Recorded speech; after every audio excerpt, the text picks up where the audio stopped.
Hello बच्चों, आइए इस प्रश्न को देखते हैं। तो यहाँ पे हमसे बोल रहा है कि जो उच्च आवृत्ति की जो ध्वनि तरंगे होती है वो बैसिलर झिल्ली में कंपन जो है वो यहाँ पे उत्पन्न करती है। तो यहाँ पे उच्च आवृत्ति की जो ध्वनि तरंगे हैं वो बैसिलर झिल्ली में कंपन उत्पन्न करती है। किसके पास, वो हमसे यहाँ पे प्रश्न में पूछ रहा है।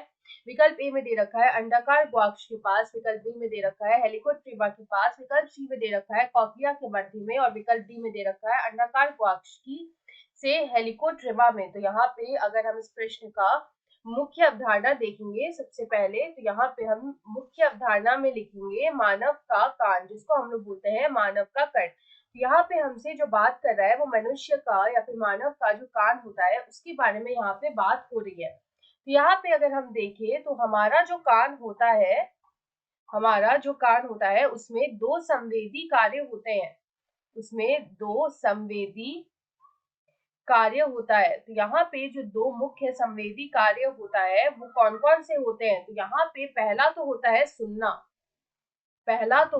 सुनना, और यहाँ पे जो दूसरा कार्य है वो होता है शरीर का संतुलन बनाए रखना। दूसरा होता है हमारा जो शरीर का संतुलन होता है वो भी ये बनाए रखता है। तो हम बोल सकते हैं शरीर का संतुलन बनाए रखना। तो यहाँ पे जो ध्वनि होती है वो यहाँ पे ग्रहण की जाती है पिन्ना के द्वारा। यहाँ पे अगर हम बात करें उच्च आवृत्ति की जो ध्वनि होती है, उच्च आवृत्ति की जो ध्वनि तरंगे होती हैं वो बैसिलर झिल्ली या फिर हम लोग बोल सकते हैं जो बैसिलर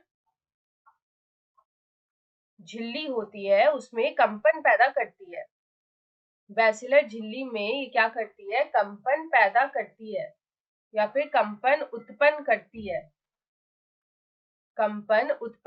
है। तो ये कहाँ होता है, तो ये होता है जो अंडाकार गवाक्ष है उसके पास।